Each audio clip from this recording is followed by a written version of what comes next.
ಇವತ್ತು ಮಂಡ್ಯದಲ್ಲಿ ನನ್ನ ಸ್ನೇಹಿತ ಚೇತುದು ಮದುವೆ ಇತ್ತು, ಹೋಗ್ತಾ ಇದ್ದೆ. ಕೆಂಗೇರಿ ಹೊಯ್ಸಳ ಸರ್ಕಲ್ ಹತ್ರ ರಸ್ತೆ ದಾಟುತ್ತಿದ್ದ ಈ ಹುಡುಗಿಗೆ ಸ್ಕೂಟ್ರ್ ಬಂದು ಡಿಕ್ಕಿ ಹೊಡೆದು ಈ ಮಗುಗೆ ಏನಾಯ್ತು ಅಂತ ನೋಡ್ದೇನೆ ಹೋಗಿದ್ದಾನೆ ಆ ಪುಣ್ಯಾತ್ಮ. ಆ ಪುಣ್ಯಾತ್ಮನ್ಗೊಂದು ಮಾತು, ಈಗಿನ ಟ್ರಾಫಿಕ್ ನಲ್ಲಿ ಆಕ್ಸಿಡೆಂಟ್ ಅಕಸ್ಮಾತ್ ಆಗುತ್ತೆ, ಆ ಹುಡುಗಿಗೆ ಏನಾಗಿದೆ ಅಂತ ನೋಡ್ಬೋದಿತ್ತಲ್ವಾ. ಕ್ಲಿನಿಕ್ ವರ್ಗುನು ಆ ಮಗುನ ಕರ್ಕೊಂಡೋಗಿರೋದಕ್ಕೆ ಅವ್ರ ಪೇರೆಂಟ್ಸ್ ತುಂಬಾನೇ ಖುಷಿ ಪಟ್ರು. ಆಮೇಲೆ ನಾನು ಮದುವೆ ಕಡೆ ಹೊರಟೆ.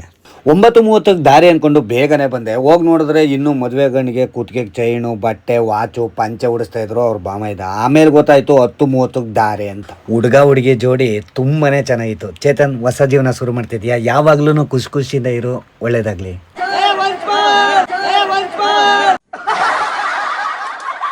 ರೀಲ್ಸ್ ಮಾಡೋ ಹುಡುಗ ಅಥವಾ ಹುಡುಗಿ ಮದುವೆ ಇದ್ರೆ ಸಾಕು, ರೀಲ್ಸ್ ಮಾಡುವಂತ ಎಲ್ಲ ಫ್ರೆಂಡ್ಸ್ಗಳೆಲ್ಲ ಬರ್ತಾರೆ, ಅವ್ರನ್ನೆಲ್ಲ ಮಾತಾಡಿಸಿ ತುಂಬಾನೇ ಖುಷಿ ಆಯ್ತು. ಈ ದಿನ ನಾನು ಯಾವತ್ತೂ ಮರೆಯಲ್ಲ. ಹಾಗೇನೆ ನನ್ನ ತಂಗಿ ಶ್ರುತಿ ಮತ್ತೆ ನಮ್ಮ ಭಾವ ಎಲ್ಲ ಸ್ನೇಹಿತರುಗಳು ಬಂದಿದ್ರು, ಅವರನ್ನೆಲ್ಲ ಮಾತಾಡಿಸಿ ತುಂಬಾನೇ ಖುಷಿ ಆಯ್ತು.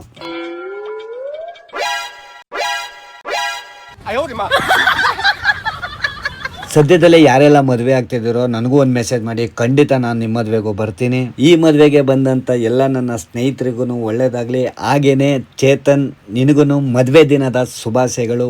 ಒಳ್ಳೇದಾಗಲಿ ಕಣೋ. All the best. Bye bye ಎಲ್ರಿಗೂ. ಬಾಯ್ ಬಾಯ್.